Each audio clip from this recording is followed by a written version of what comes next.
The Book of Job. Job, chapter 1. In the land of Uz there lived a man whose name was Job. This man was blameless and upright. He feared God and shunned evil. He had 7 sons and 3 daughters, and he owned 7,000 sheep, 3,000 camels, 500 yoke of oxen, and 500 donkeys, and had a large number of servants.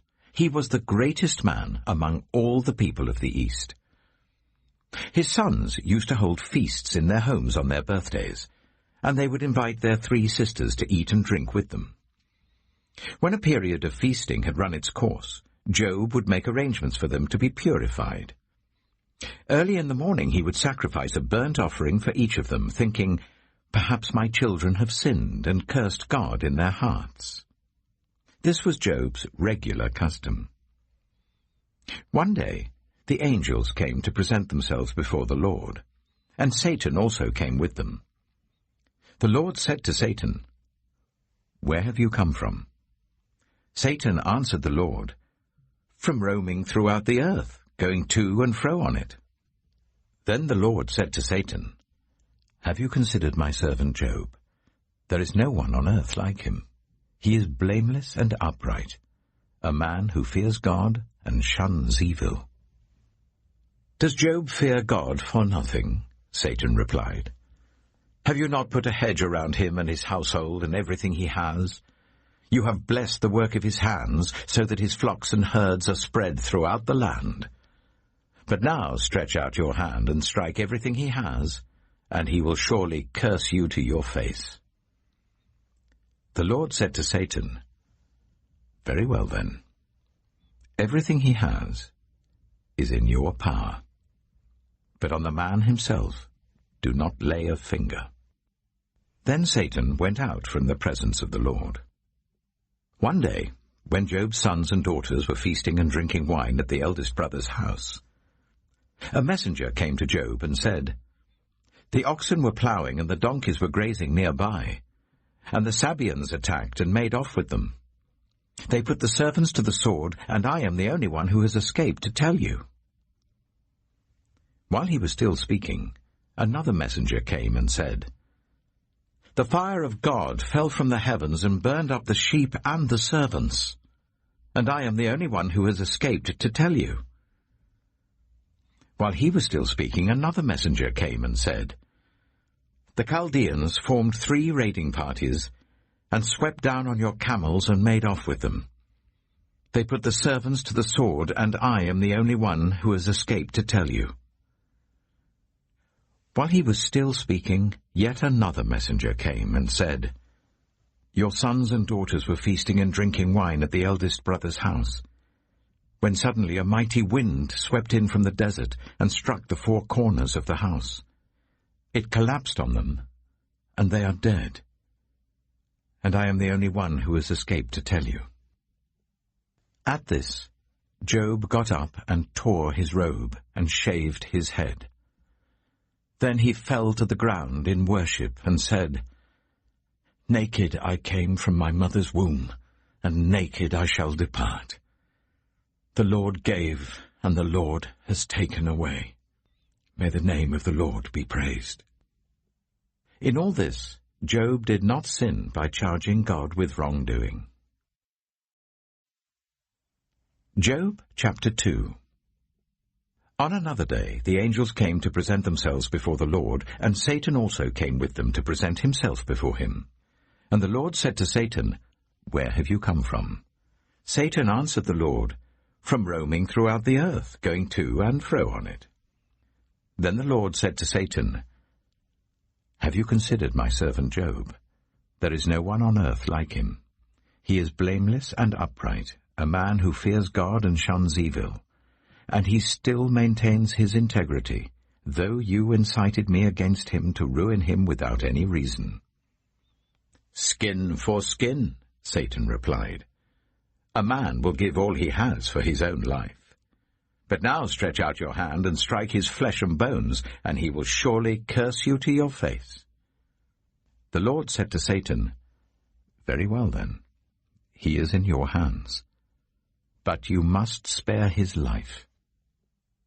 So Satan went out from the presence of the Lord and afflicted Job with painful sores from the soles of his feet to the crown of his head. Then Job took a piece of broken pottery and scraped himself with it as he sat among the ashes. His wife said to him, "Are you still maintaining your integrity? Curse God and die." He replied, "You are talking like a foolish woman. Shall we accept good from God and not trouble?" In all this, Job did not sin in what he said. When Job's 3 friends, Eliphaz the Temanite, Bildad the Shuhite, and Zophar the Naamathite, heard about all the troubles that had come upon him, they set out from their homes and met together by agreement to go and sympathize with him and comfort him. When they saw him from a distance, they could hardly recognize him. They began to weep aloud, and they tore their robes and sprinkled dust on their heads. Then they sat on the ground with him for 7 days and 7 nights. No one said a word to him, because they saw how great his suffering was. Job chapter 3. After this, Job opened his mouth and cursed the day of his birth. He said, "May the day of my birth perish, and the night that said a boy is conceived. That day, may it turn to darkness. May God above not care about it. May no light shine on it. May gloom and utter darkness claim it once more. May a cloud settle over it. May blackness overwhelm it. That night, may thick darkness seize it. May it not be included among the days of the year, nor be entered in any of the months. May that night be barren. May no shout of joy be heard in it. May those who curse days curse that day. Those who are ready to rouse Leviathan, may its morning stars become dark. May it wait for daylight in vain and not see the first rays of dawn. For it did not shut the doors of the womb on me, to hide trouble from my eyes. Why did I not perish at birth and die as I came from the womb? Why were there knees to receive me and breasts that I might be nursed? For now I would be lying down in peace. I would be asleep and at rest with kings and rulers of the earth who built for themselves places now lying in ruins, with princes who had gold, who filled their houses with silver.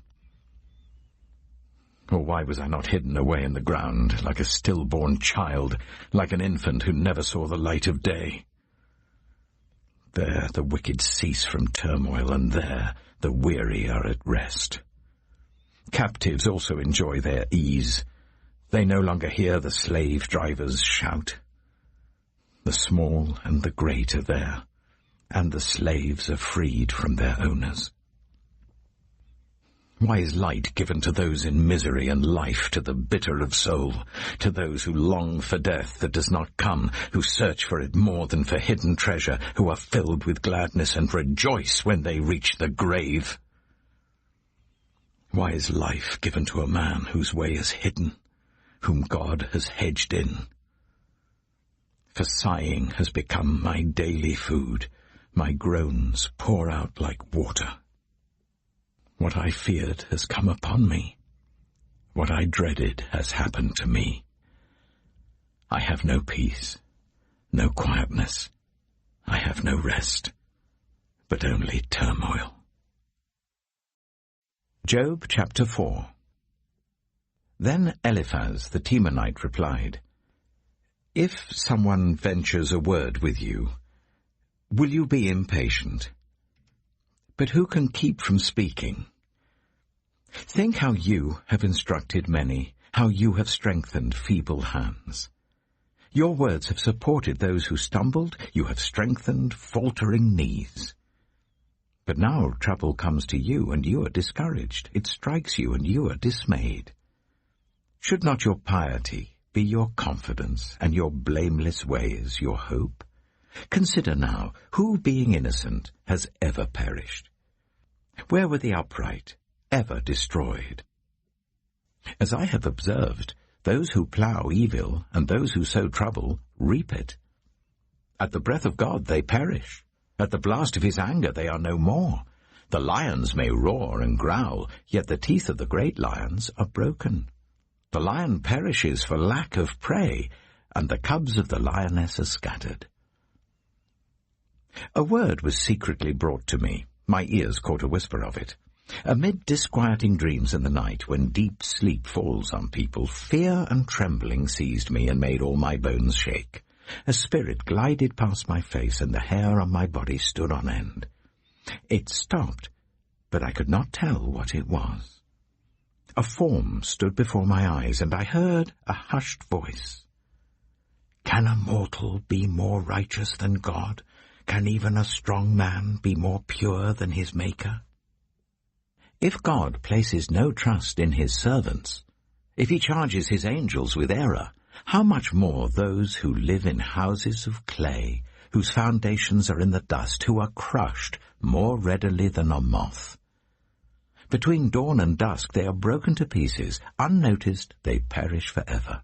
Are not the cords of their tent pulled up, so that they die without wisdom? Job chapter 5. Call if you will, but who will answer you? To which of the holy ones will you turn? Resentment kills a fool, and envy slays the simple. I myself have seen a fool taking root, but suddenly his house was cursed. His children are far from safety, crushed in court without a defender. The hungry consume his harvest, taking it even from among thorns, and the thirsty pant after his wealth. For hardship does not spring from the soil, nor does trouble sprout from the ground. Yet man is born to trouble, as surely as sparks fly upwards. But if I were you, I would appeal to God. I would lay my cause before him. He performs wonders that cannot be fathomed, miracles that cannot be counted. He provides rain for the earth. He sends water on the countryside. The lowly he sets on high, and those who mourn are lifted to safety. He thwarts the plans of the crafty, so that their hands achieve no success. He catches the wise in their craftiness, and the schemes of the wily are swept away. Darkness comes upon them in the daytime. At noon they grope as in the night. He saves the needy from the sword in their mouth. He saves them from the clutches of the powerful. So the poor have hope, and injustice shuts its mouth. Blessed is the one whom God corrects. So do not despise the discipline of the Almighty. For he wounds, but he also binds up. He injures, but his hands also heal. From 6 calamities he will rescue you. In 7 no harm will touch you. In famine he will deliver you from death, and in battle from the stroke of the sword. You will be protected from the lash of the tongue, and need not fear when destruction comes. You will laugh at destruction and famine, and need not fear the wild animals. For you will have a covenant with the stones of the field, and the wild animals will be at peace with you. You will know that your tent is secure. You will take stock of your property and find nothing missing. You will know that your children will be many, and your descendants like the grass of the earth. You will come to the grave in full vigor, like sheaves gathered in season. We have examined this, and it is true. So hear it, and apply it to yourself. Job chapter 6. Then Job replied, If only my anguish could be weighed, and all my misery be placed on the scales. It would surely outweigh the sand of the seas. No wonder my words have been impetuous. The arrows of the Almighty are in me. My spirit drinks in their poison. God's terrors are marshalled against me. Does a wild donkey bray when it has grass, or an ox bellow when it has fodder? Is tasteless food eaten without salt, or is there flavor in the sap of the mallow? I refuse to touch it. Such food makes me ill. Oh, that I might have my request, that God would grant what I hope for, that God would be willing to crush me, to let loose his hand and cut off my life. Then I would still have this consolation, my joy in unrelenting pain, that I had not denied the words of the Holy One. What strength do I have that I should still hope? What prospects that I should be patient? Do I have the strength of stone? Is my flesh bronze? Do I have any power to help myself now that success has been driven from me? Anyone who withholds kindness from a friend forsakes the fear of the Almighty. But my brothers are as undependable as intermittent streams, as the streams that overflow when darkened by thawing ice and swollen with melting snow, but that stop flowing in the dry season and in the heat vanish from their channels. Caravans turn aside from their routes. They go off into the wasteland and perish. The caravans of Tema look for water. The travelling merchants of Sheba look in hope. They are distressed because they had been confident. They arrive there only to be disappointed. Now you, too, have proved to be of no help. You see something dreadful and are afraid. Have I ever said, "Give something on my behalf, pay a ransom for me from your wealth, deliver me from the hand of the enemy, rescue me from the clutches of the ruthless"? Teach me, and I will be quiet. Show me where I have been wrong. How painful are honest words. But what do your arguments prove? Do you mean to correct what I say and treat my desperate words as wind? You would even cast lots for the fatherless and barter away your friend. But now be so kind as to look at me. Would I lie to your face? Relent, do not be unjust. Reconsider, for my integrity is at stake. Is there any wickedness on my lips? Can my mouth not discern malice? Job chapter 7. Do not mortals have hard service on earth? Are not their days like those of hired labourers? Like a slave longing for the evening shadows, or a hired labourer waiting to be paid, so I have been allotted months of futility, and nights of misery have been assigned to me. When I lie down, I think, how long before I get up? The night drags on, and I toss and turn until dawn. My body is clothed with worms and scabs. My skin is broken and festering. My days are swifter than a weaver's shuttle, and they come to an end without hope. Remember, O God, that my life is but a breath. My eyes will never see happiness again. The eye that now sees me will see me no longer. You will look for me, but I will be no more. As a cloud vanishes and is gone, so one who goes down to the grave does not return. He will never come to his house again. His place will know him no more. Therefore I will not keep silent. I will speak out in the anguish of my spirit. I will complain in the bitterness of my soul. Am I the sea, or the monster of the deep, that you put me under guard? When I think my bed will comfort me, and my couch will ease my complaint, even then you frighten me with dreams and terrify me with visions, so that I prefer strangling and death rather than this body of mine. I despise my life. I would not live forever. Let me alone. My days have no meaning. What is mankind that you make so much of them, that you give them so much attention, that you examine them every morning and test them every moment? Will you never look away from me, or let me alone even for an instant? If I have sinned, what have I done to you? You who see everything we do. Why have you made me your target? Have I become a burden to you? Why do you not pardon my offences and forgive my sins? For I shall soon lie down in the dust. You will search for me, but I shall be no more. Job chapter 8. Then Bildad the Shuhite replied, How long will you say such things? Your words are a blustering wind. Does God pervert justice? Does the Almighty pervert what is right? When your children sinned against him, he gave them over to the penalty of their sin.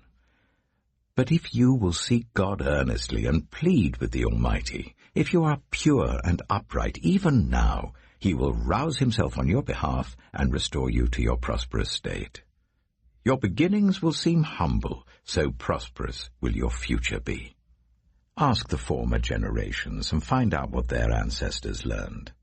For we were born only yesterday and know nothing, and our days on earth are but a shadow.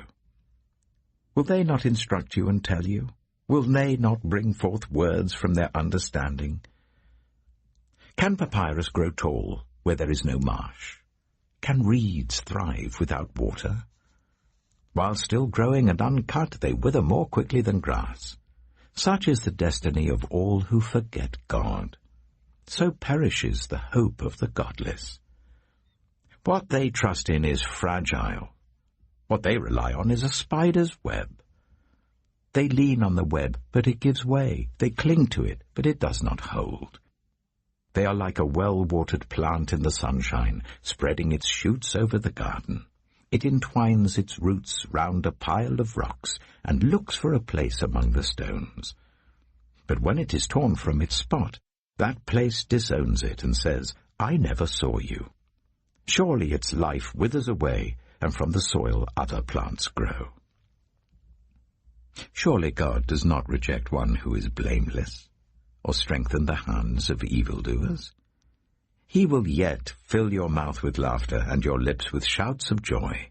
Your enemies will be clothed in shame, and the tents of the wicked will be no more. Job chapter 9. Then Job replied, Indeed, I know that this is true. But how can mere mortals prove their innocence before God? Though they wished to dispute with him, they could not answer him one sin 1,000 times. His wisdom is profound, his power is vast. Who has resisted him and come out unscathed? He moves mountains without their knowing it and overturns them in his anger.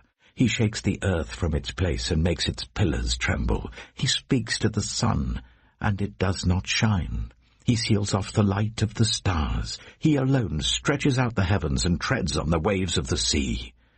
He is the maker of the Bear and Orion, the Pleiades and the constellations of the south.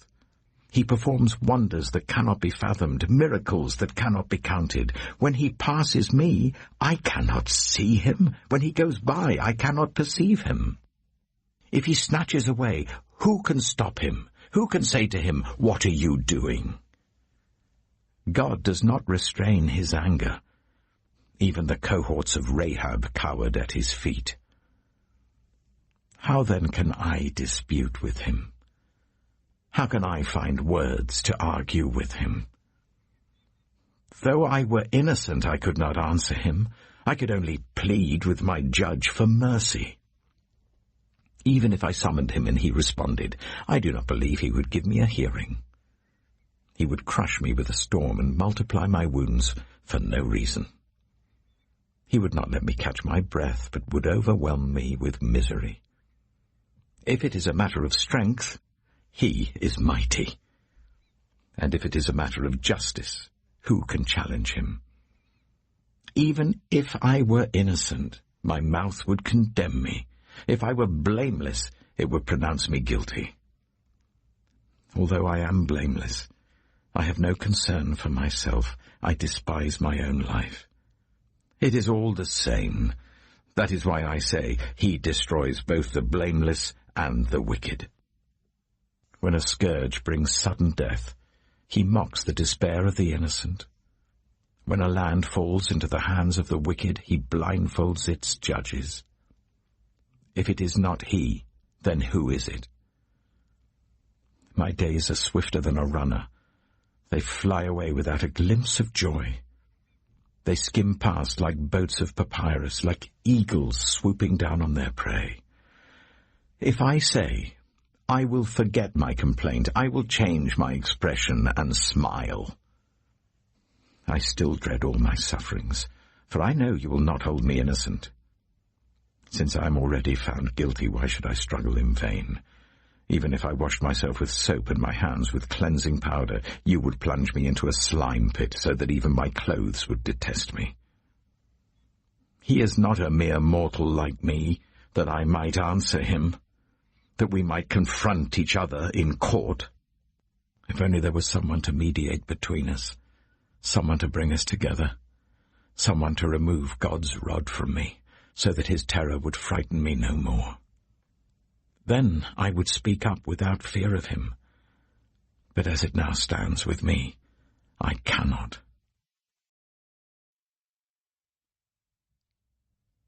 Job chapter 10.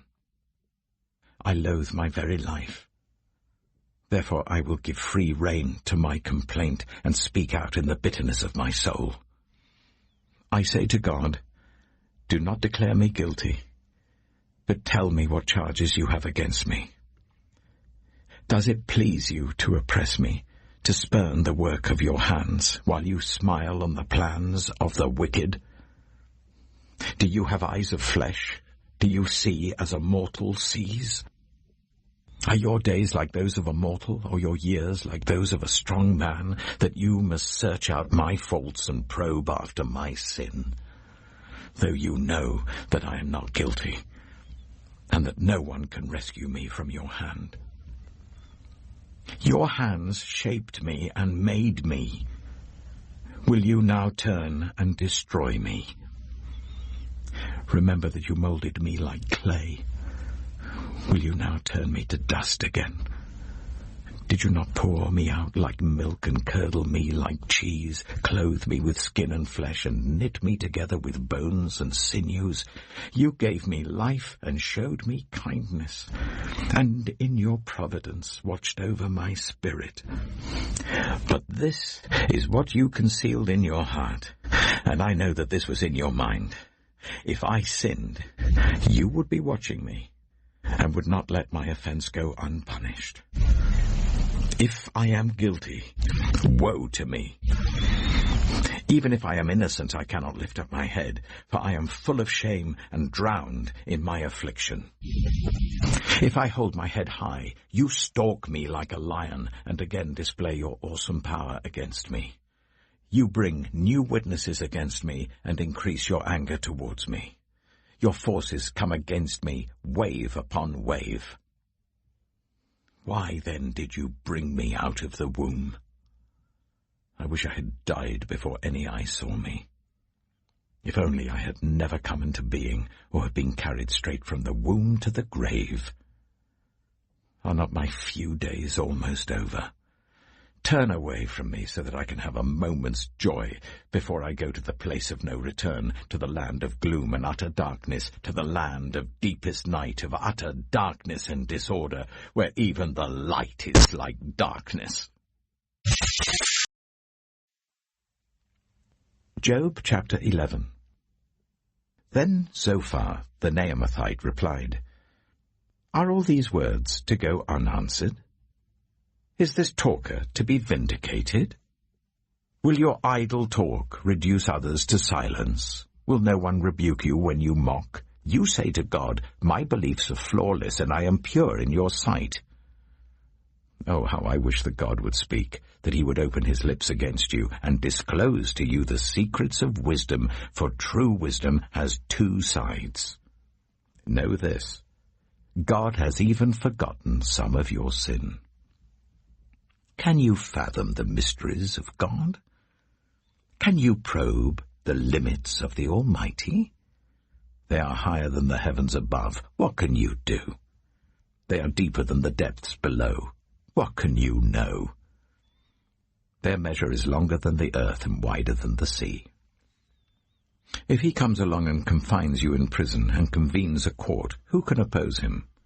Surely he recognizes deceivers, and when he sees evil, does he not take note?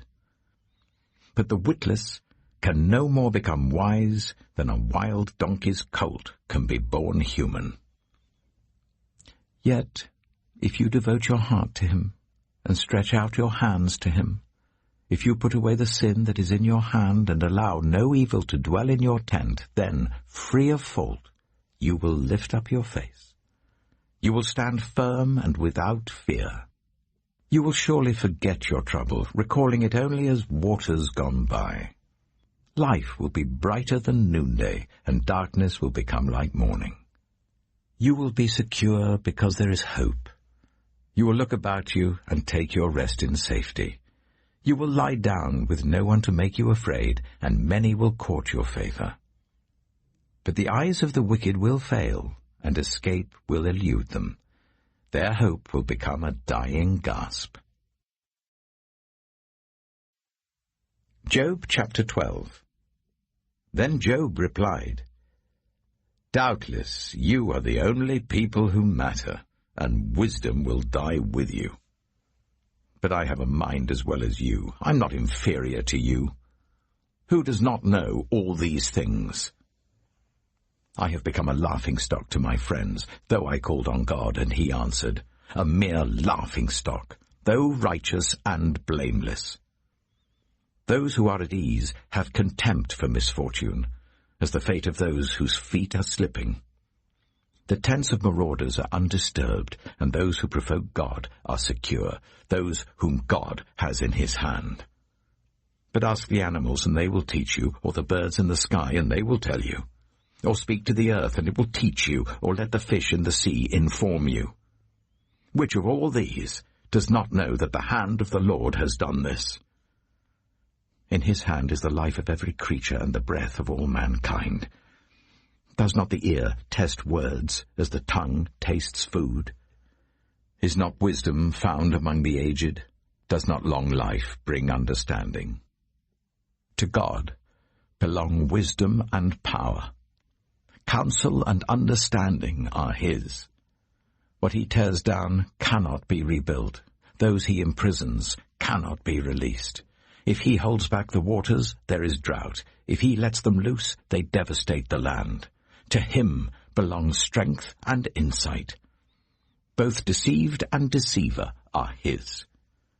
He leads rulers away stripped, and makes fools of judges. He takes off the shackles put on by kings and ties a loincloth around their waist.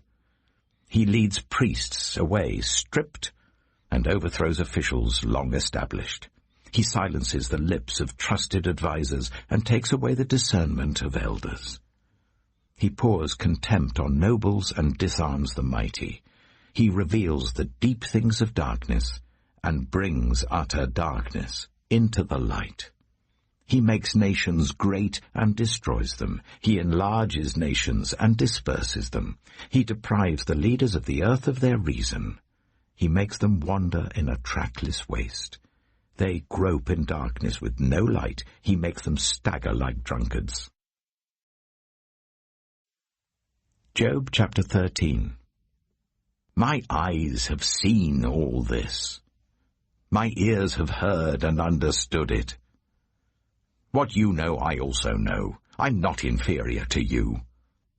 But I desire to speak to the Almighty, and to argue my case with God.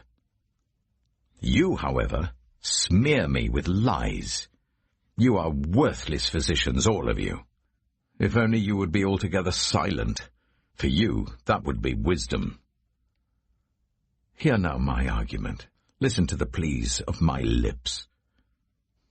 Will you speak wickedly on God's behalf? Will you speak deceitfully for him? Will you show him partiality? Will you argue the case for God? Would it turn out well if he examined you? Could you deceive him as you might deceive a mortal? He would surely call you to account if you secretly showed partiality. Would not his splendor terrify you? Would not the dread of him fall on you? Your maxims are proverbs of ashes. Your defenses are defenses of clay. Keep silent and let me speak. Then let come to me what may. Why do I put myself in jeopardy and take my life in my hands? Though he slay me, yet will I hope in him. I will surely defend my ways to his face. Indeed, this will turn out for my deliverance, for no godless person would dare come before him. Listen carefully to what I say. Let my words ring in your ears. Now that I have prepared my case, I know I will be vindicated. Can anyone bring charges against me? If so, I will be silent and die. Only grant me these two things, God, and then I will not hide from you. Withdraw your hand far from me, and stop frightening me with your terrors. Then summon me, and I will answer, or let me speak, and you reply to me. How many wrongs and sins have I committed? Show me my offense and my sin. Why do you hide your face and consider me your enemy? Will you torment a wind-blown leaf? Will you chase after dry chaff? For you write down bitter things against me and make me reap the sins of my youth. You fasten my feet in shackles. You keep close watch on all my paths by putting marks on the soles of my feet. So man wastes away like something rotten, like a garment eaten by moths. Job chapter 14. Mortals, born of woman, are of few days and full of trouble. They spring up like flowers and wither away, like fleeting shadows. They do not endure. Do you fix your eye on them? Will you bring them before you for judgment? Who can bring what is pure from the impure? No one. A person's days are determined. You have decreed the number of his months and have set limits he cannot exceed. So look away from him and let him alone, till he has put in his time like a hired laborer. At least there is hope for a tree. If it is cut down, it will sprout again, and its new shoots will not fail. Its roots may grow old in the ground, and its stump die in the soil, yet at the scent of water it will bud and put forth shoots like a plant. But a man dies and is laid low. He breathes his last and is no more. As the water of a lake dries up, or a riverbed becomes parched and dry, so he lies down and does not rise. Till the heavens are no more, people will not awake or be roused from their sleep. If only you would hide me in the grave, and conceal me till your anger has passed. If only you would set me a time and then remember me. If someone dies, will they live again? All the days of my hard service I will wait for my renewal to come. You will call, and I will answer you. You will long for the creature your hands have made. Surely then you will count my steps, but not keep track of my sin. My offenses will be sealed up in a bag. You will cover over my sin. But as a mountain erodes and crumbles, and as a rock is moved from its place, as water wears away stones and torrents wash away the soil, so you destroy a person's hope. You overpower them once for all, and they are gone. You change their countenance and send them away. If their children are honored, they do not know it. If their children are brought low, they do not see it. They feel but the pain of their own bodies and mourn only for themselves. Job chapter 15. Then Eliphaz the Temanite replied, Would a wise person answer with empty notions, or fill their belly with the hot east wind? Would they argue with useless words, with speeches that have no value? But you even undermine piety and hinder devotion to God. Your sin prompts your mouth. You adopt the tongue of the crafty. Your own mouth condemns you, not mine. Your own lips testify against you. Are you the first man ever born? Were you brought forth before the hills? Do you listen in on God's counsel? Do you have a monopoly on wisdom? What do you know that we do not know? What insights do you have that we do not have? The grey-haired and the aged are on our side, men even older than your father. Are God's consolations not enough for you, words spoken gently to you? Why has your heart carried you away, and why do your eyes flash, so that you vent your rage against God and pour out such words from your mouth? What are mortals, that they could be pure? or those born of woman, that they could be righteous. If God places no trust in his holy ones, if even the heavens are not pure in his eyes, how much less mortals, who are vile and corrupt, who drink up evil like water. Listen to me, and I will explain to you. Let me tell you what I have seen, what the wise have declared, hiding nothing received from their ancestors, to whom alone the land was given when no foreigners moved among them. All his days the wicked man suffers torment, the ruthless man, through all the years stored up for him. Terrifying sounds fill his ears. When all seems well, marauders attack him. He despairs of escaping the realm of darkness. He is marked for the sword. He wanders about for food like a vulture. He knows the day of darkness is at hand. Distress and anguish fill him with terror. Troubles overwhelm him, like a king poised to attack, because he shakes his fist at God and vaunts himself against the Almighty, defiantly charging against him with a thick, strong shield. Though his face is covered with fat, and his waist bulges with flesh, he will inhabit ruined towns and houses where no one lives, houses crumbling to rubble. He will no longer be rich, and his wealth will not endure, nor will his possessions spread over the land. He will not escape the darkness. A flame will wither his shoots, and the breath of God's mouth will carry him away. Let him not deceive himself by trusting what is worthless, for he will get nothing in return. Before his time he will wither, and his branches will not flourish. He will be like a vine stripped of its unripe grapes, like an olive tree shedding its blossoms. For the company of the godless will be barren, and fire will consume the tents of those who love bribes. They conceive trouble and give birth to evil. Their womb fashions deceit. Job chapter 16. Then Job replied, I have heard many things like these. You're miserable comforters, all of you. Will your long-winded speeches never end? What ails you that you keep on arguing? I also could speak like you if you were in my place. I could make fine speeches against you and shake my head at you. But my mouth would encourage you. Comfort from my lips would bring you relief. Yet if I speak, my pain is not relieved, and if I refrain, it does not go away. Surely, God, you have worn me out. You have devastated my entire household. You have shriveled me up, and it has become a witness. My gauntness rises up and testifies against me. God assails me and tears me in his anger and gnashes his teeth at me. My opponent fastens on me his piercing eyes. People open their mouths to jeer at me. They strike my cheek in scorn and unite together against me.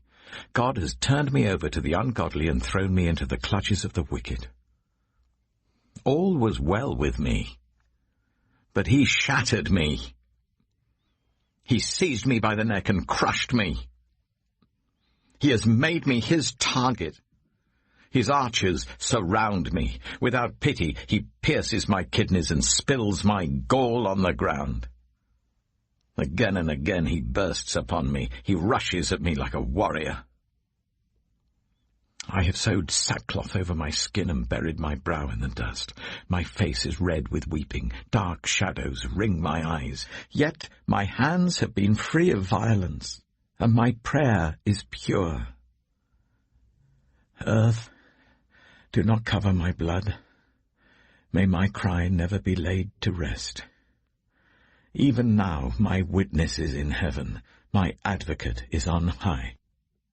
My intercessor is my friend, as my eyes pour out tears to God. On behalf of a man, he pleads with God as one pleads for a friend. Only a few years will pass before I take the path of no return. Job chapter 17. My spirit is broken, my days are cut short, the grave awaits me. Surely mockers surround me. My eyes must dwell on their hostility. Give me, O God, the pledge you demand. Who else will put up security for me? You have closed their minds to understanding, therefore you will not let them triumph. If anyone denounces their friends for reward, the eyes of their children will fail. God has made me a byword to everyone, a man in whose face people spit. My eyes have grown dim with grief. My whole frame is but a shadow. The upright are appalled at this. The innocent are aroused against the ungodly.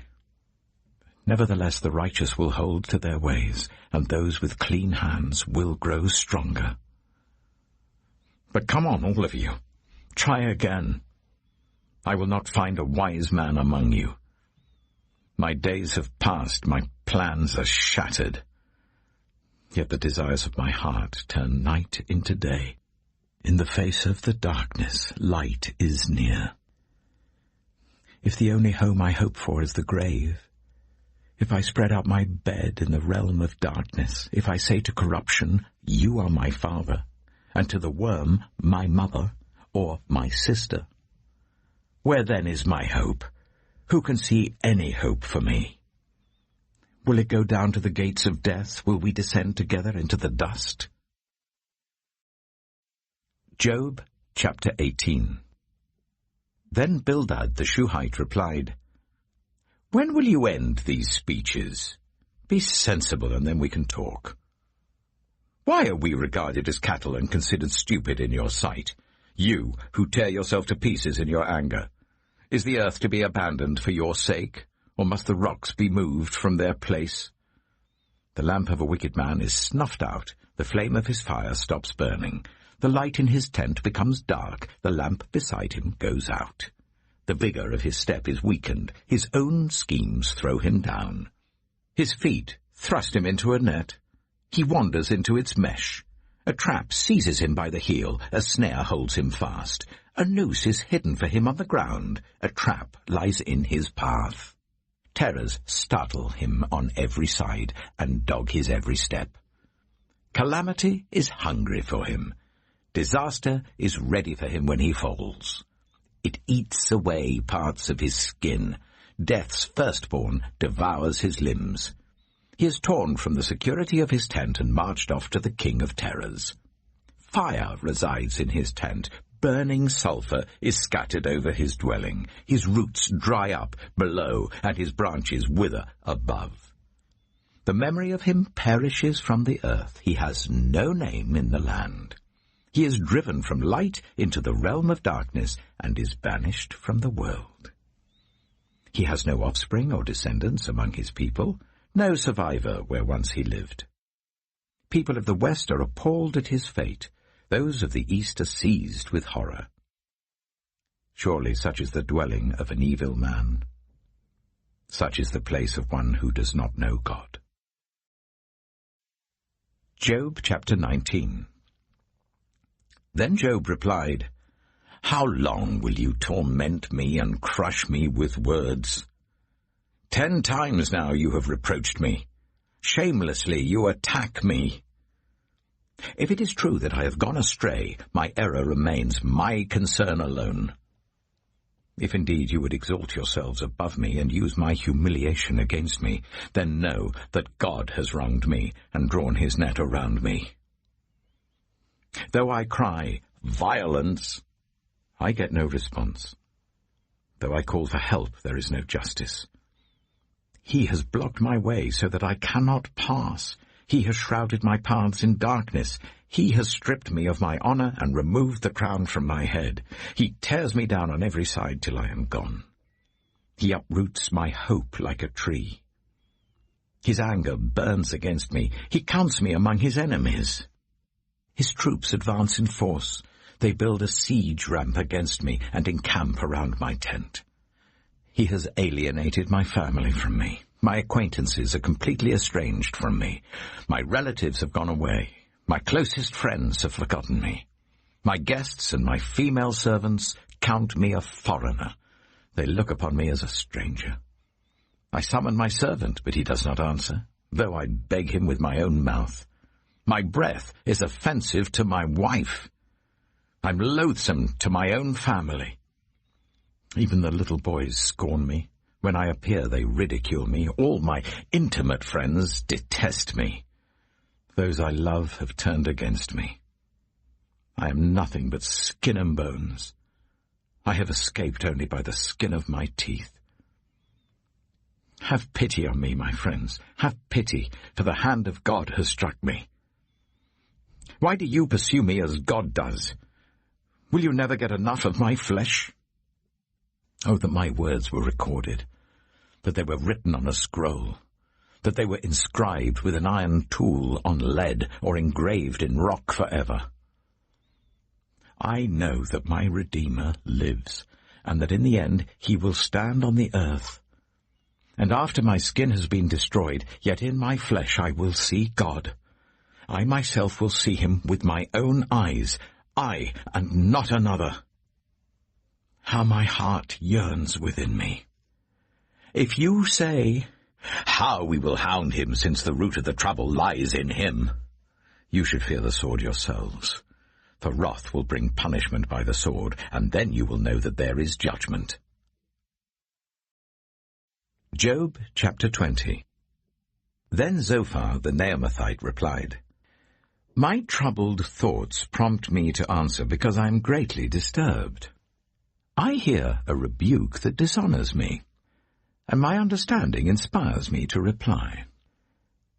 Surely you know how it has been from old, ever since mankind was placed on the earth, that the mirth of the wicked is brief, the joy of the godless lasts but a moment. Though the pride of the godless person reaches to the heavens and his head touches the clouds, he will perish forever, like his own dung. Those who have seen him will say, Where is he?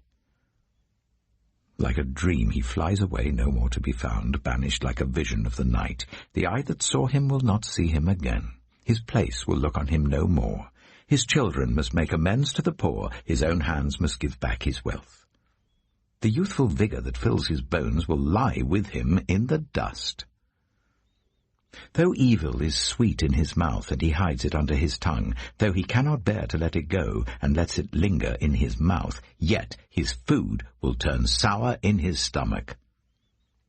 It will become the venom of serpents within him. He will spit out the riches he swallowed. God will make his stomach vomit them up. He will suck the poison of serpents. The fangs of an adder will kill him. He will not enjoy the streams, the rivers flowing with honey and cream. What he toiled for, he must give back uneaten. He will not enjoy the profit from his trading. For he has oppressed the poor and left them destitute. He has seized houses he did not build. Surely he will have no respite from his craving. He cannot save himself by his treasure.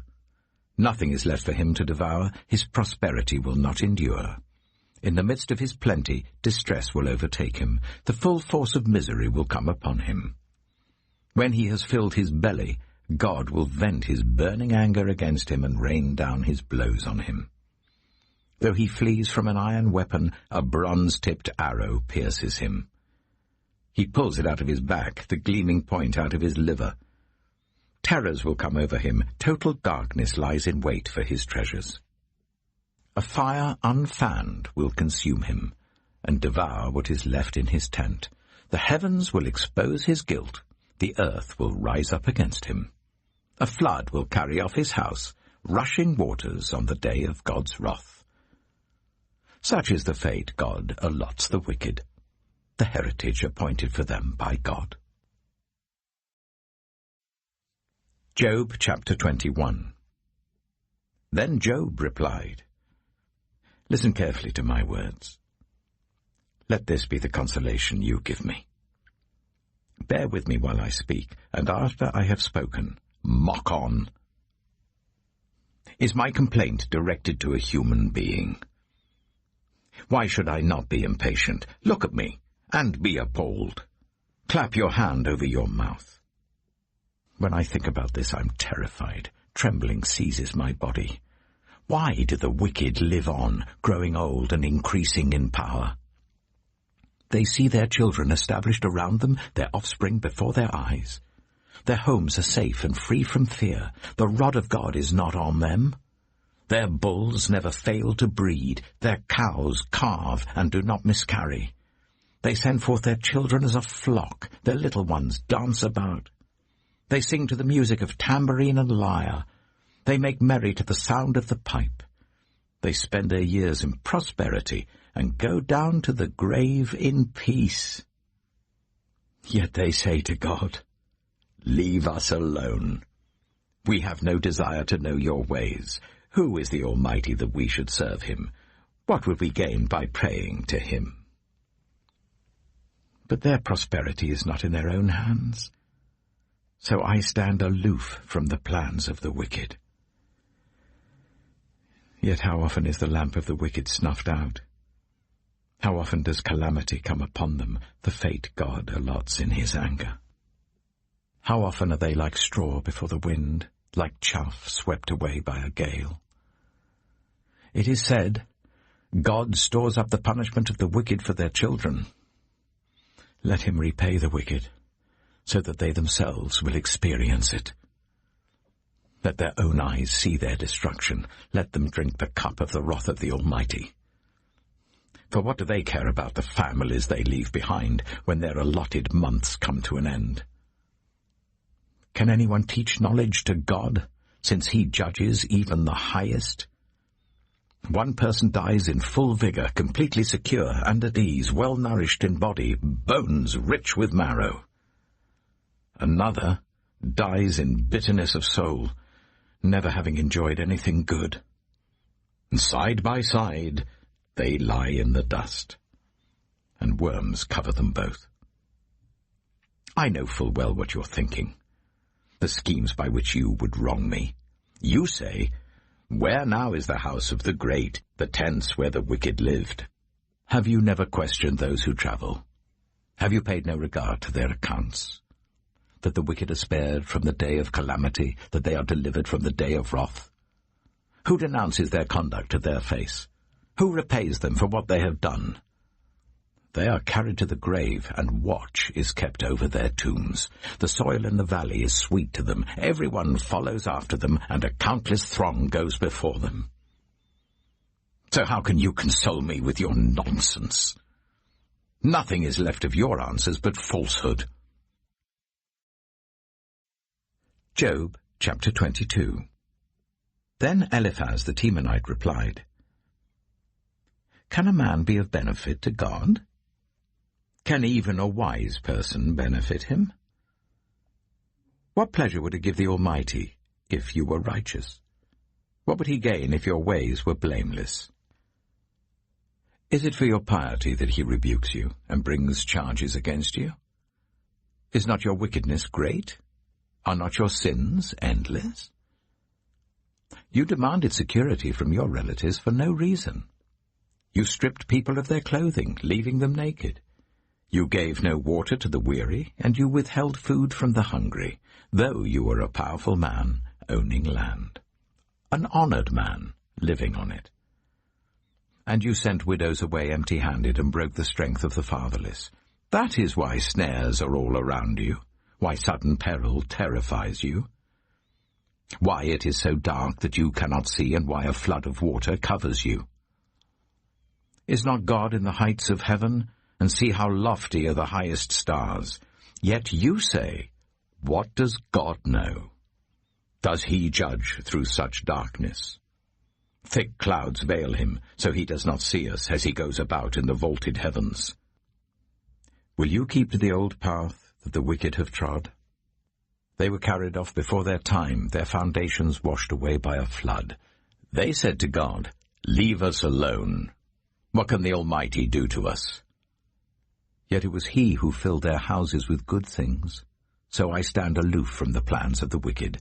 The righteous see their ruin and rejoice. The innocent mock them, saying, "Surely our foes are destroyed, and fire devours their wealth." Submit to God, and be at peace with him. In this way prosperity will come to you. Accept instruction from his mouth, and lay up his words in your heart. If you return to the Almighty, you will be restored. If you remove wickedness far from your tent, and assign your nuggets to the dust, your gold of Ophir to the rocks in the ravines, then the Almighty will be your gold, the choicest silver for you. Surely then you will find delight in the Almighty, and will lift up your face to God. You will pray to him, and he will hear you, and you will fulfill your vows. What you decide on will be done, and light will shine on your ways. When people are brought low, and you say, "Lift them up," then he will save the downcast. He will deliver even one who is not innocent, who will be delivered through the cleanness of your hands. Job chapter 23. Then Job replied, "Even today my complaint is bitter. His hand is heavy in spite of my groaning. If only I knew where to find him. If only I could go to his dwelling. I would state my case before him and fill my mouth with arguments. I would find out what he would answer me and consider what he would say to me. Would he vigorously oppose me with great power? No. He would not press charges against me. There the upright can establish their innocence before him, and there I would be delivered forever from my judge. But if I go to the east, he is not there. If I go to the west, I do not find him. When he is at work in the north, I do not see him. When he turns to the south, I catch no glimpse of him. But he knows the way that I take. When he has tested me, I shall come forth as gold. My feet have closely followed his steps. I have kept to his way without turning aside. I have not departed from the commands of his lips. I have treasured the words of his mouth more than my daily bread. But he stands alone, and who can oppose him? He does whatever he pleases. He carries out his decree against me, and many such plans he still has in store. That is why I am terrified before him. When I think of all this, I fear him. God has made my heart faint. The Almighty has terrified me. Yet I am not silenced by the darkness, by the thick darkness that covers my face. Job chapter 24. Why does the Almighty not set times for judgment? Why must those who know him look in vain for such days? There are those who move boundary stones. They pasture flocks they have stolen. They drive away the orphan's donkey and take the widow's ox in pledge. They thrust the needy from the path and force all the poor of the land into hiding. Like wild donkeys in the desert, the poor go about their labor of foraging food. The wasteland provides food for their children. They gather fodder in the fields and glean in the vineyards of the wicked. Lacking clothes, they spend the night naked. They have nothing to cover themselves in the cold. They are drenched by mountain rains and hug the rocks for lack of shelter. The fatherless child is snatched from the breast. The infant of the poor is seized for a debt. Lacking clothes, they go about naked. They carry the sheaves, but still go hungry. They crush olives among the terraces. They tread the wine presses, yet suffer thirst. The groans of the dying rise from the city, and the souls of the wounded cry out for help. But God charges no one with wrongdoing. There are those who rebel against the light, who do not know its ways or stay in its paths. When daylight is gone, the murderer rises up, kills the poor and needy, and in the night steals forth like a thief. The eye of the adulterer watches for dusk. He thinks, no eye will see me, and he keeps his face concealed. In the dark, thieves break into houses, but by day they shut themselves in. They want nothing to do with the light. For all of them, midnight is their morning. They make friends with the terrors of darkness. Yet they are foam on the surface of the water. Their portion of the land is cursed, so that no one goes to the vineyards. As heat and drought snatch away the melted snow, so the grave snatches away those who have sinned. The womb forgets them, The worm feasts on them. The wicked are no longer remembered, but are broken like a tree. They prey on the barren and childless woman, and to the widow they show no kindness. But God drags away the mighty by his power. Though they become established, they have no assurance of life. He may let them rest in a feeling of security, but his eyes are on their ways. For a little while they are exalted, and then they are gone. They are brought low and gathered up like all others. They are cut off like ears of corn. If this is not so, who can prove me false and reduce my words to nothing? Job chapter 25. Then Bildad the Shuhite replied, Dominion and awe belong to God. He establishes order in the heights of heaven. Can his forces be numbered? On whom does his light not rise? How then can a mortal be righteous before God? How can one born of woman be pure? If even the moon is not bright, and the stars are not pure in his eyes, how much less a mortal, who is but a maggot, a human being, who is only a worm. Job chapter 26. Then Job replied, How you have helped the powerless! How you have saved the arm that is feeble! What advice you have offered to one without wisdom! And what great insight you have displayed! Who has helped you utter these words, and whose spirit spoke from your mouth? The dead are in deep anguish, those beneath the waters and all that live in them. The realm of the dead is naked before God. Destruction lies uncovered. He spreads out the northern skies over empty space. He suspends the earth over nothing. He wraps up the waters in his clouds, yet the clouds do not burst under their weight. He covers the face of the full moon, spreading his clouds over it. He marks out the horizon on the face of the waters for a boundary between light and darkness. The pillars of the heavens quake, aghast at his rebuke. By his power he churned up the sea. By his wisdom he cut Rahab to pieces. By his breath the skies became fair. His hand pierced the gliding serpent. And these are but the outer fringe of his works. How faint the whisper we hear of him! Who then can understand the thunder of his power? Job chapter 27. And Job continued his discourse. As surely as God lives, who has denied me justice, the Almighty who has made my life bitter. As long as I have life within me, the breath of God in my nostrils, my lips will not say anything wicked, and my tongue will not utter lies. I will never admit you are in the right. Till I die, I will not deny my integrity. I will maintain my innocence and never let go of it. My conscience will not reproach me as long as I live. May my enemy be like the wicked, my adversary like the unjust. For what hope have the godless when they are cut off, when God takes away their life? Does God listen to their cry when distress comes upon them? Will they find delight in the Almighty? Will they call on God at all times? I will teach you about the power of God. The ways of the Almighty I will not conceal. You have all seen this yourselves. Why then this meaningless talk? Here is the fate God allots to the wicked, the heritage a ruthless man receives from the Almighty.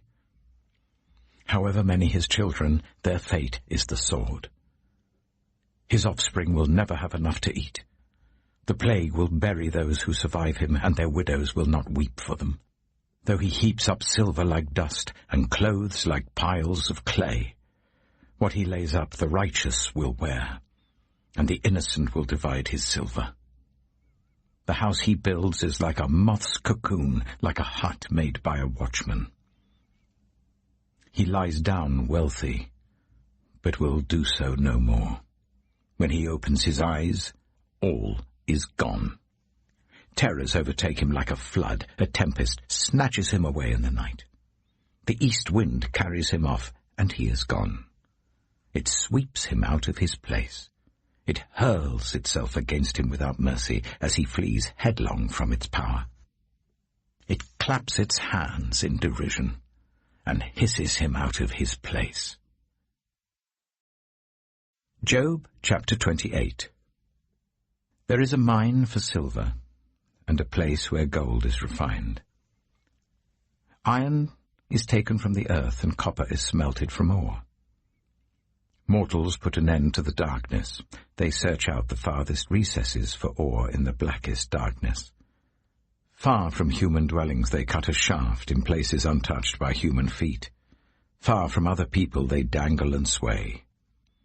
The earth from which food comes is transformed below as by fire. Lapis lazuli comes from its rocks, and its dust contains nuggets of gold. No bird of prey knows that hidden path. No falcon's eye has seen it. Proud beasts do not set foot on it, and no lion prowls there. People assault the flinty rock with their hands and lay bare the roots of the mountains. They tunnel through the rock. Their eyes see all its treasures. They search the sources of the rivers and bring hidden things to light. But where can wisdom be found? Where does understanding dwell? No mortal comprehends its worth. It cannot be found in the land of the living. The deep says, "It is not in me." The sea says, "It is not with me." It cannot be bought with the finest gold, nor can its price be weighed out in silver. It cannot be bought with the gold of Ophir, with precious onyx or lapis lazuli. Neither gold nor crystal can compare with it, nor can it be had for jewels of gold. Coral and jasper are not worthy of mention. The price of wisdom is beyond rubies. The topaz of Cush cannot compare with it. It cannot be bought with pure gold. Where then does wisdom come from? Where does understanding dwell? It is hidden from the eyes of every living thing, concealed even from the birds in the sky. Destruction and death say, only a rumor of it has reached our ears. God understands the way to it, and he alone knows where it dwells. For he views the ends of the earth and sees everything under the heavens. When he established the force of the wind and measured out the waters, when he made a decree for the rain and a path for the thunderstorm, then he looked at wisdom and appraised it. He confirmed it and tested it. And he said to the human race, "The fear of the Lord, that is wisdom, and to shun evil is understanding." Job chapter 29. Job continued his discourse. How I long for the months gone by, for the days when God watched over me, when his lamp shone on my head, and by his light I walked through darkness. Oh, for the days when I was in my prime, when God's intimate friendship blessed my house, when the Almighty was still with me and my children were around me, when my path was drenched with cream, and the rock poured out for me streams of olive oil. When I went to the gate of the city and took my seat in the public square, the young men saw me and stepped aside, and the old men rose to their feet. The chief men refrained from speaking and covered their mouths with their hands. The voices of the nobles were hushed, and their tongues stuck to the roof of their mouths. Whoever heard me spoke well of me, and those who saw me commended me, because I rescued the poor who cried for help, and the fatherless who had none to assist them. The one who was dying blessed me. I made the widow's heart sing. I put on righteousness as my clothing, justice was my robe and my turban. I was eyes to the blind and feet to the lame. I was a father to the needy. I took up the case of the stranger. I broke the fangs of the wicked and snatched the victims from their teeth. I thought, I shall die in my own house, my days as numerous as the grains of sand. My roots will reach to the water, and the dew will lie all night on my branches. My glory will not fade. The bow will be ever new in my hand. People listened to me expectantly, waiting in silence for my counsel. After I had spoken, they spoke no more. My words fell gently on their ears. They waited for me as for showers, and drank in my words as the spring rain. When I smiled at them, they scarcely believed it. The light of my face was precious to them. I chose the way for them and sat as their chief. I dwelt as a king among his troops. I was like one who comforts mourners. Job chapter 30. But now they mock me, men younger than I, whose fathers I would have disdained to put with my sheepdogs. Of what use was the strength of their hands to me, since their vigour had gone from them? Haggard from want and hunger, they roamed the parched land in desolate wastelands at night. In the brush they gathered salt herbs, and their food was the root of the broom bush. They were banished from human society, shouted at as if they were thieves. They were forced to live in the dry stream beds, among the rocks and in holes in the ground. They brayed among the bushes and huddled in the undergrowth. A base and nameless brood, they were driven out of the land. And now those young men mock me in song. I have become a byword among them. They detest me and keep their distance. They do not hesitate to spit in my face. Now that God has unstrung my bow and afflicted me, they throw off restraint in my presence. On my right, the tribe attacks. They lay snares for my feet. They build their siege ramps against me. They break up my road. They succeed in destroying me. No one can help him, they say. They advance as through a gaping breach. Amid the ruins they come rolling in. Terrors overwhelm me. My dignity is driven away as by the wind. My safety vanishes like a cloud.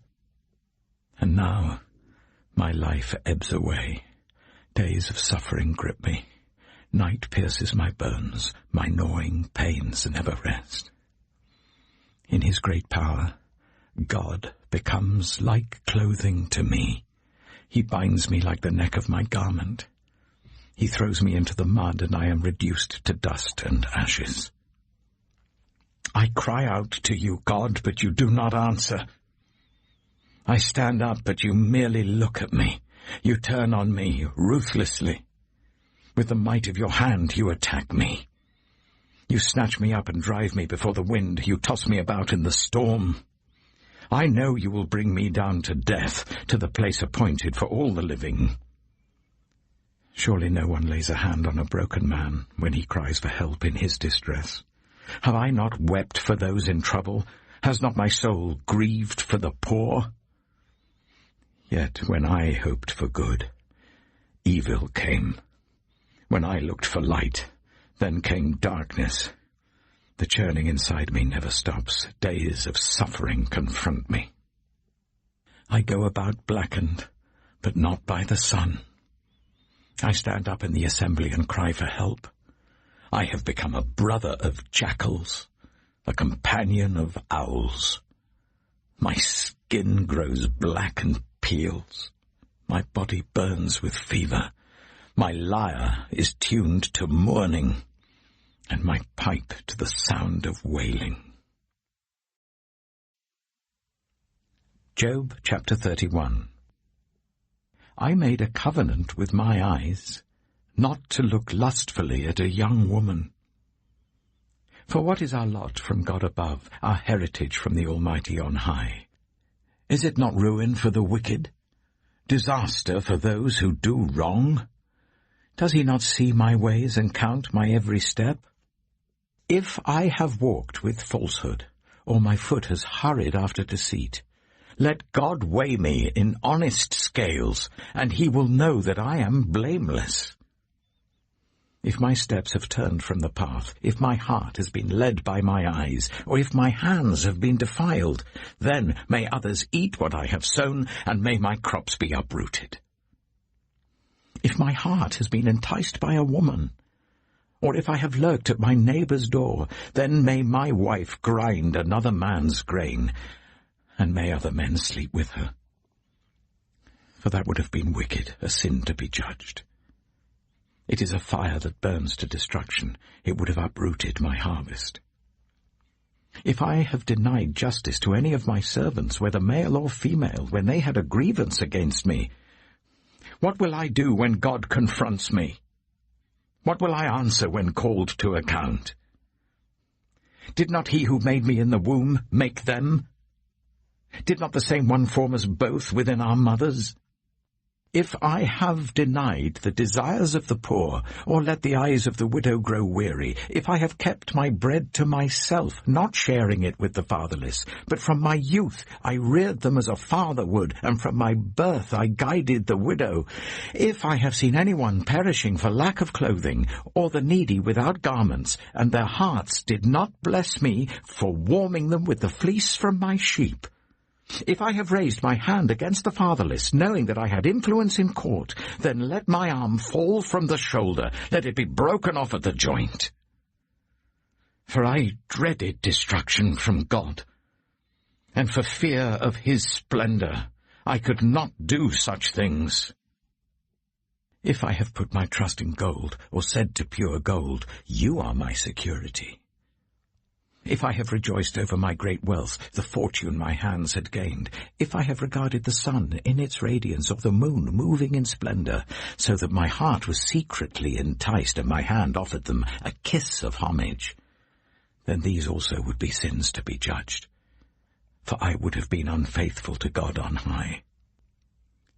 If I have rejoiced at my enemy's misfortune, or gloated over the trouble that came to him, I have not allowed my mouth to sin by invoking a curse against their life. If those of my household have never said, who has not been filled with Job's meat? But no stranger had to spend the night in the street, for my door was always open to the traveller. If I have concealed my sin, as people do, by hiding my guilt in my heart, because I so feared the crowd and so dreaded the contempt of the clans, that I kept silent and would not go outside. Oh, that I had someone to hear me! I sign now my defense. Let the Almighty answer me. Let my accuser put his indictment in writing. Surely I would wear it on my shoulder. I would put it on like a crown. I would give him an account of my every step. I would present it to him as to a ruler. If my land cries out against me, and all its furrows are wet with tears, if I have devoured its yield without payment, or broken the spirit of its tenants, then let briars come up instead of wheat, and stinkweed instead of barley. The words of Job are ended. Job chapter 32. So these three men stopped answering Job, because he was righteous in his own eyes. But Elihu, son of Barachel, the Buzite of the family of Ram, became very angry with Job for justifying himself rather than God. He was also angry with the three friends because they had found no way to refute Job, and yet had condemned him. Now Elihu had waited before speaking to Job because they were older than he. But when he saw that the three men had nothing more to say, his anger was aroused. So Elihu, son of Barachel, the Buzite, said, I am young in years, and you are old. That is why I was fearful, not daring to tell you what I know. I thought age should speak, advanced years should teach wisdom. But it is the spirit in a person, the breath of the Almighty, that gives them understanding. It is not only the old who are wise, not only the aged who understand what is right. Therefore I say, listen to me. I too will tell you what I know. I waited while you spoke. I listened to your reasoning. While you were searching for words, I gave you my full attention. But not one of you has proved Job wrong. None of you has answered his arguments. Do not say, 'We have found wisdom.' Let God, not a man, refute him.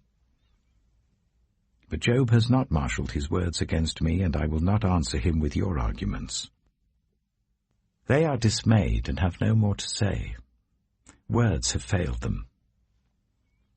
Must I wait, now that they are silent, now that they stand there with no reply? I too will have my say. I too will tell what I know. For I am full of words, and the spirit within me compels me. Inside I'm like bottled-up wine, like new wineskins ready to burst. I must speak and find relief. I must open my lips and reply. I will show no partiality, nor will I flatter anyone. For if I were skilled in flattery, my Maker would soon take me away. Job chapter 33. But now, Job, listen to my words. Pay attention to everything I say. I am about to open my mouth. My words are on the tip of my tongue. My words come from an upright heart. My lips sincerely speak what I know. The Spirit of God has made me. The breath of the Almighty gives me life. Answer me then, if you can. Stand up and argue your case before me. I am the same as you, in God's sight. I too am a piece of clay. No fear of me should alarm you, nor should my hand be heavy on you. But you have said in my hearing, I heard the very words, I am pure, I have done no wrong. I am clean and free from sin. Yet God has found fault with me. He considers me his enemy. He fastens my feet in shackles. He keeps close watch on all my paths. But I tell you, in this you are not right. For God is greater than any mortal. Why do you complain to him that he responds to no one's words?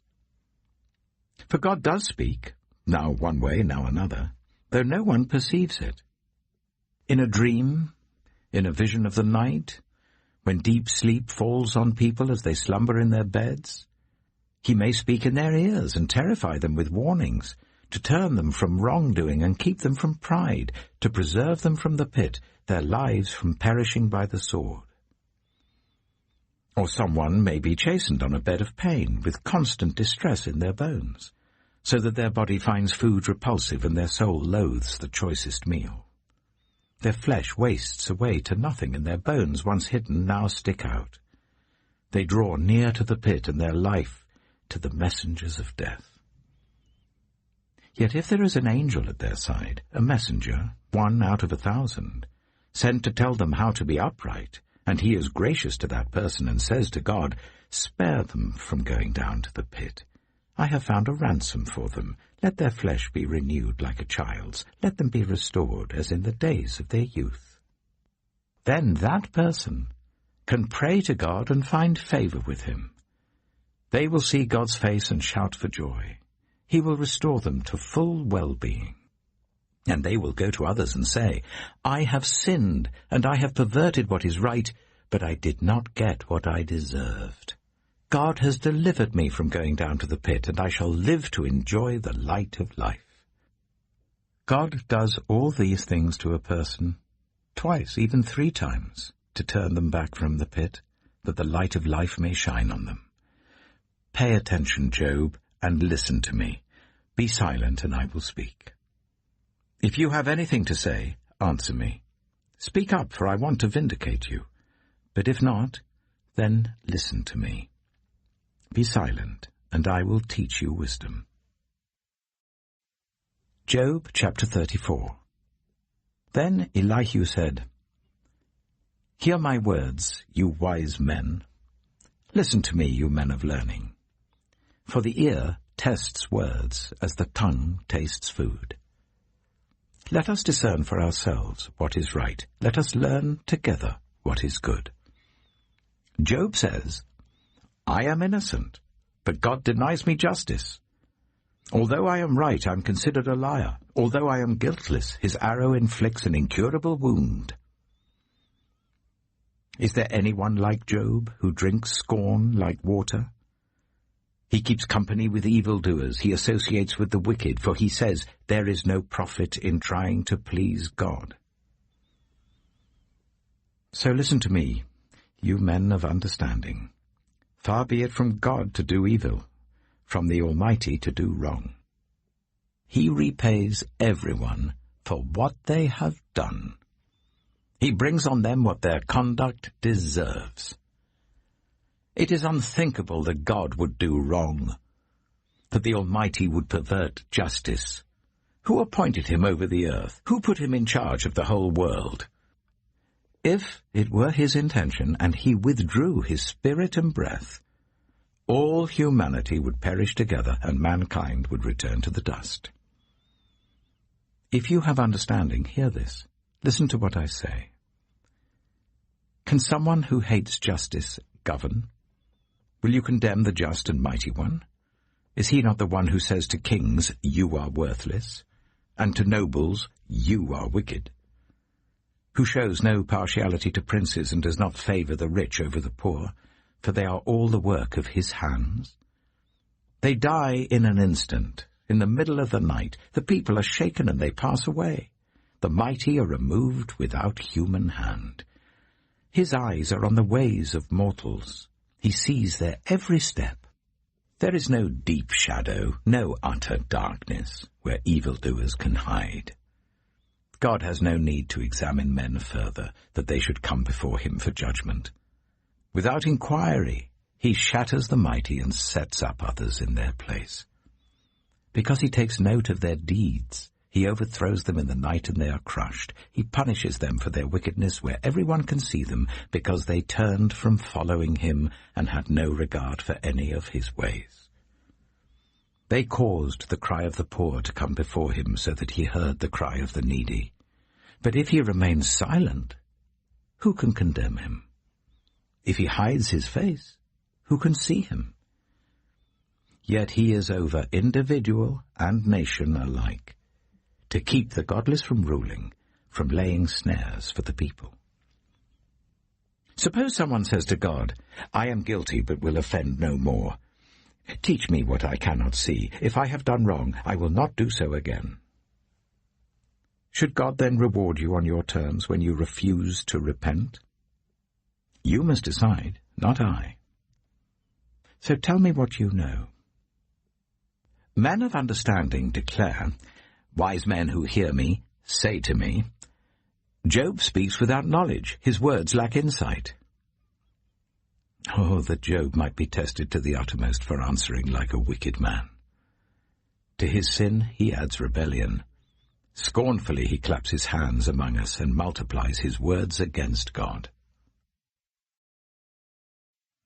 Job chapter 35. Then Elihu said, Do you think this is just? You say, I am in the right, not God. Yet you ask him, what profit is it to me, and what do I gain by not sinning? I would like to reply to you, and to your friends with you. Look up at the heavens and see. Gaze at the clouds so high above you. If you sin, how does that affect him? If your sins are many, what does that do to him? If you are righteous, what do you give to him, or what does he receive from your hand? Your wickedness only affects humans like yourself, and your righteousness only other people. People cry out under a load of oppression. They plead for relief from the arm of the powerful, but no one says, Where is God my Maker, who gives songs in the night, who teaches us more than he teaches the beasts of the earth, and makes us wiser than the birds in the sky? He does not answer when people cry out because of the arrogance of the wicked. Indeed, God does not listen to their empty plea. The Almighty pays no attention to it. How much less, then, will he listen when you say that you do not see him, that your case is before him, and you must wait for him, and further, that his anger never punishes, and he does not take the least notice of wickedness.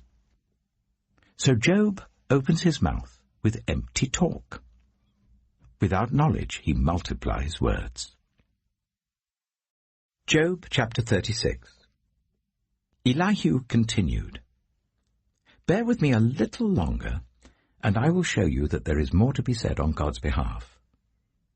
I get my knowledge from afar. I will ascribe justice to my Maker. Be assured that my words are not false. One who has perfect knowledge is with you. God is mighty, but despises no one. He is mighty and firm in his purpose. He does not keep the wicked alive, but gives the afflicted their rights. He does not take his eyes off the righteous. He enthrones them with kings and exalts them forever. But if people are bound in chains, held fast by cords of affliction, he tells them what they have done, that they have sinned arrogantly. He makes them listen to correction and commands them to repent of their evil. If they obey and serve him, they will spend the rest of their days in prosperity and their years in contentment. But if they do not listen, they will perish by the sword and die without knowledge. The godless in heart harbor resentment. Even when he fetters them, they do not cry for help. They die in their youth among male prostitutes of the shrines. But those who suffer, he delivers in their suffering. He speaks to them in their affliction. He is wooing you from the jaws of distress to a spacious place, free from restriction, to the comfort of your table, laden with choice food. But now you are laden with judgment due to the wicked. Judgment and justice have taken hold of you. Be careful that no one entices you by riches. Do not let a large bribe turn you aside. Would your wealth, or even all your mighty efforts, sustain you, so you would not be in distress? Do not long for the night to drag people away from their homes. Beware of turning to evil, which you seem to prefer to affliction. God is exalted in his power. Who is a teacher like him? Who has prescribed his ways for him, or said to him, "You have done wrong"? Remember to extol his work, which people have praised in song. All humanity has seen it. Mortals gaze on it from afar. How great is God! Beyond our understanding. The number of his years is past finding out. He draws up the drops of water which distill as rain to the streams. The clouds pour down their moisture and abundant showers fall on mankind. Who can understand how he spreads out the clouds, how he thunders from his pavilion? See how he scatters his lightning about him, bathing the depths of the sea. This is the way he governs the nations and provides food in abundance. He fills his hands with lightning and commands it to strike its mark. His thunder announces the coming storm. Even the cattle make known its approach. Job chapter 37. At this, my heart pants and leaps from its place. Listen. Listen to the roar of his voice, to the rumbling that comes from his mouth. He unleashes his lightning beneath the whole heaven and sends it to the ends of the earth. After that comes the sound of his roar. He thunders with his majestic voice. When his voice resounds, he holds nothing back. God's voice thunders in marvelous ways. He does great things beyond our understanding. He says to the snow, "Fall on the earth," and to the rain shower, "Be a mighty downpour." So that everyone he has made may know his work. He stops all people from their labor. The animals take cover. They remain in their dens. The tempest comes out from its chamber, the cold from the driving winds. The breath of God produces ice, and the broad waters become frozen. He loads the clouds with moisture. He scatters his lightning through them. At his direction, they swirl around over the face of the whole earth to do whatever he commands them. He brings the clouds to punish people, or to water his earth and show his love. Listen to this, Job. Stop and consider God's wonders. Do you know how God controls the clouds and makes his lightning flash? Do you know how the clouds hang poised, those wonders of him who is perfect in knowledge? You who swelter in your clothes when the land lies hushed under the south wind, Can you join him in spreading out the skies, hard as a mirror of cast bronze? Tell us what we should say to him. We cannot draw up our case because of our darkness. Should he be told that I want to speak? Would anyone ask to be swallowed up? Now no one can look at the sun, bright as it is in the skies, after the wind has swept them clean. Out of the north he comes in golden splendor. God comes in awesome majesty. The Almighty is beyond our reach and exalted in power. In his justice and great righteousness he does not oppress. Therefore people revere him. For does he not have regard for all the wise in heart?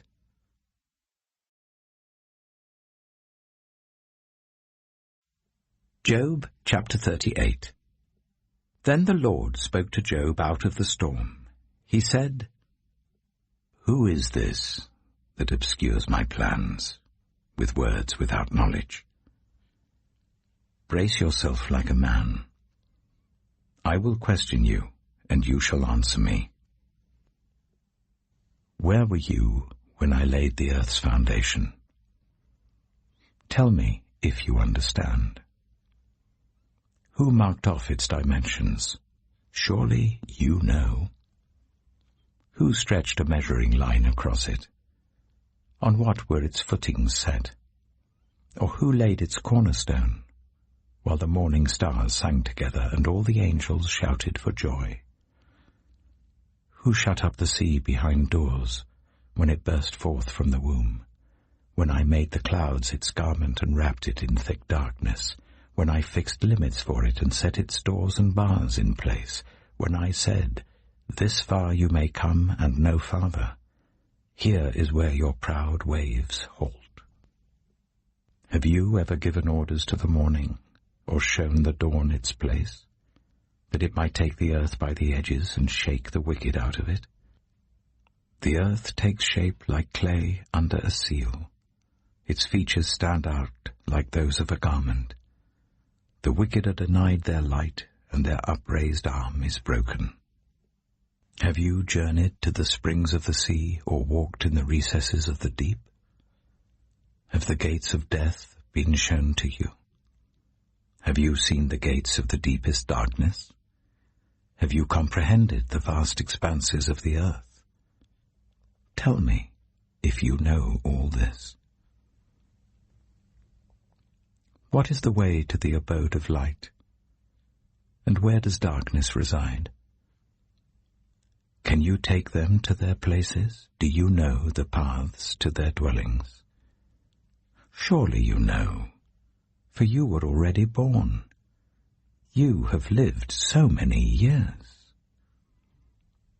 Have you entered the storehouses of the snow, or seen the storehouses of the hail, which I reserve for times of trouble, for days of war and battle? What is the way to the place where the lightning is dispersed, or the place where the east winds are scattered over the earth? Who cuts a channel for the torrents of rain, and a path for the thunderstorm, to water a land where no one lives, an uninhabited desert, to satisfy a desolate wasteland, and make it sprout with grass? Does the rain have a father? Who fathers the drops of dew? From whose womb comes the ice? Who gives birth to the frost from the heavens, when the waters become hard as stone, when the surface of the deep is frozen? Can you bind the chains of the Pleiades? Can you loosen Orion's belt? Can you bring forth the constellations in their seasons, or lead out the bear with its cubs?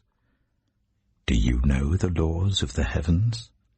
Can you set up God's dominion over the earth? Can you raise your voice to the clouds and cover yourself with a flood of water? Do you send the lightning bolts on their way? Do they report to you, Here we are? Who gives the ibis wisdom, or gives the cockerel understanding? Who has the wisdom to count the clouds? Who can tip over the water jars of the heavens, when the dust becomes hard and the clods of earth stick together? Do you hunt the prey for the lioness and satisfy the hunger of the lions when they crouch in their dens or lie in wait in a thicket? Who provides food for the raven when its young cry out to God and wander about for lack of food? Job chapter 39. Do you know when the mountain goats give birth? Do you watch when the doe bears her fawn? Do you count the months till they bear? Do you know the time they give birth? They crouch down and bring forth their young. Their labor pains are ended. Their young thrive and grow strong in the wilds. They leave and do not return. Who let the wild donkey go free? Who untied its ropes? I gave it the wasteland as its home, the salt flats as its habitat. It laughs at the commotion in the town. It does not hear a driver's shout. It ranges the hills for its pasture and searches for any green thing. Will the wild ox consent to serve you? Will it stay by your manger at night? Can you hold it to the furrow with a harness? Will it till the valleys behind you? Will you rely on it for its great strength? Will you leave your heavy work to it? Can you trust it to haul in your grain and bring it to your threshing floor? The wings of the ostrich flap joyfully, though they cannot compare with the wings and feathers of the stork. She lays her eggs on the ground and lets them warm in the sand, unmindful that a foot may crush them, that some wild animal may trample them. She treats her young harshly, as if they were not hers. She cares not that her labor was in vain, for God did not endow her with wisdom, or give her a share of good sense. Yet when she spreads her feathers to run, she laughs at horse and rider. Do you give the horse its strength, or clothe its neck with a flowing mane? Do you make it leap like a locust, striking terror with its proud snorting? It paws fiercely, rejoicing in its strength, and charges into the fray. It laughs at fear, afraid of nothing. It does not shy away from the sword. The quiver rattles against its side, along with the flashing spear and lance. In frenzied excitement, it eats up the ground. It cannot stand still when the trumpet sounds. At the blast of the trumpet it snorts. Aha! It catches the scent of battle from afar, the shout of commanders and the battle cry. Does the hawk take flight by your wisdom and spread its wings towards the south? Does the eagle soar at your command and build its nest on high? It dwells on a cliff and stays there at night. A rocky crag is its stronghold. From there it looks for food. Its eyes detect it from afar. Its young ones feast on blood, and where the slain are, there it is. Job chapter 40. The Lord said to Job, Will the one who contends with the Almighty correct him? Let him who accuses God answer him. Then Job answered the Lord, I am unworthy. How can I reply to you? I put my hand over my mouth. I spoke once, but I have no answer. Twice, but I will say no more. Then the Lord spoke to Job out of the storm. Brace yourself like a man. I will question you, and you shall answer me. Would you discredit my justice? Would you condemn me to justify yourself? Do you have an arm like God's, and can your voice thunder like his? Then adorn yourself with glory and splendor, and clothe yourself in honor and majesty.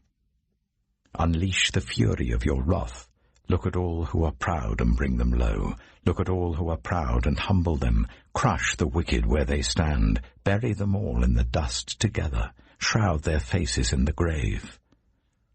Then I myself will admit to you that your own right hand can save you.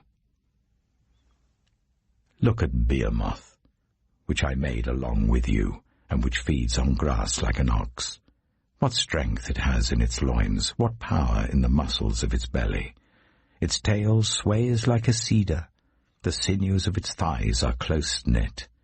Its bones are tubes of bronze, its limbs like rods of iron. It ranks first among the works of God, yet its maker can approach it with his sword. The hills bring it their produce, and all the wild animals play nearby. Under the lotus plant it lies, hidden among the reeds in the marsh. The lotuses conceal it in their shadow, the poplars by the streams surround it. A raging river does not alarm it. It is secure, though the Jordan should surge against its mouth. Can anyone capture it by the eyes, or trap it and pierce its nose? Job chapter 41. Can you pull in Leviathan with a fishhook, or tie down its tongue with a rope? Can you put a cord through its nose, or pierce its jaw with a hook? Will it keep begging you for mercy? Will it speak to you with gentle words? Will it make an agreement with you for you to take it as your slave for life? Can you make a pet of it like a bird, or put it on a leash for the young women in your house? Will traders barter for it? Will they divide it up among the merchants? Can you fill its hide with harpoons, or its head with fishing spears? If you lay a hand on it, you will remember the struggle, and never do it again. Any hope of subduing it is false. The mere sight of it is overpowering. No one is fierce enough to rouse it. Who then is able to stand against me? Who has a claim against me that I must pay? Everything under heaven belongs to me. I will not fail to speak of Leviathan's limbs, its strength and its graceful form. Who can strip off its outer coat? Who can penetrate its double coat of armor? Who dares open the doors of its mouth, ringed about with its fearsome teeth? Its back has rows of shields tightly sealed together. Each is so close to the next that no air can pass between. They are joined fast to one another. They cling together and cannot be parted. Its snorting throws out flashes of light. Its eyes are like the rays of dawn. Flames stream from its mouth. Sparks of fire shoot out. Smoke pours from its nostrils as from a boiling pot over burning reeds. Its breath sets coals ablaze, and flames dart from its mouth. Strength resides in its neck, dismay goes before it. The folds of its flesh are tightly joined. They are firm and immovable. Its chest is hard as rock, hard as a lower millstone. When it rises up, the mighty are terrified. They retreat before its thrashing. The sword that reaches it has no effect, nor does the spear, or the dart, or the javelin. Iron it treats like straw, and bronze like rotten wood. Arrows do not make it flee. Slingstones are like chaff to it. A club seems to it but a piece of straw. It laughs at the rattling of the lance. Its undersides are jagged potsherds, leaving a trail in the mud like a threshing sledge. It makes the depths churn like a boiling cauldron, and stirs up the sea like a pot of ointment. It leaves a glistening wake behind it. One would think the deep had white hair. Nothing on earth is its equal, a creature without fear. It looks down on all that are haughty. It is king over all that are proud.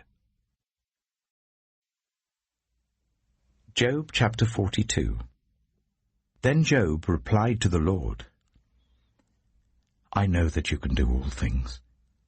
No purpose of yours can be thwarted. You asked, 'Who is this that obscures my plans without knowledge?' Surely I spoke of things I did not understand, things too wonderful for me to know. You said, 'Listen now, and I will speak. I will question you, and you shall answer me.' My ears had heard of you, but now my eyes have seen you. Therefore I despise myself and repent in dust and ashes." After the Lord had said these things to Job, he said to Eliphaz the Temanite, "I am angry with you and your 2 friends, because you have not spoken the truth about me as my servant Job has. So now take 7 bulls and 7 rams, and go to my servant Job and sacrifice a burnt offering for yourselves. My servant Job will pray for you, and I will accept his prayer, and not deal with you according to your folly. You have not spoken the truth about me, as my servant Job has." So Eliphaz the Temanite, Bildad the Shuhite, and Zophar the Naamathite did what the Lord told them, and the Lord accepted Job's prayer. After Job had prayed for his friends, the Lord restored his fortunes, and gave him twice as much as he had before. All his brothers and sisters, and everyone who had known him before, came and ate with him in his house. They comforted and consoled him over all the trouble the Lord had brought on him, and each one gave him a piece of silver and a gold ring. The Lord blessed the latter part of Job's life more than the former part. He had 14,000 sheep, 6,000 camels, 1,000 yoke of oxen, and 1,000 donkeys. And he also had 7 sons and 3 daughters. The first daughter he named Jemimah, the second Keziah, and the third Karen-Happuch. Nowhere in all the land were there found women as beautiful as Job's daughters, and their father granted them an inheritance along with their brothers. After this, Job lived 140 years. He saw his children and their children to the 4th generation. And so Job died, an old man and full of years.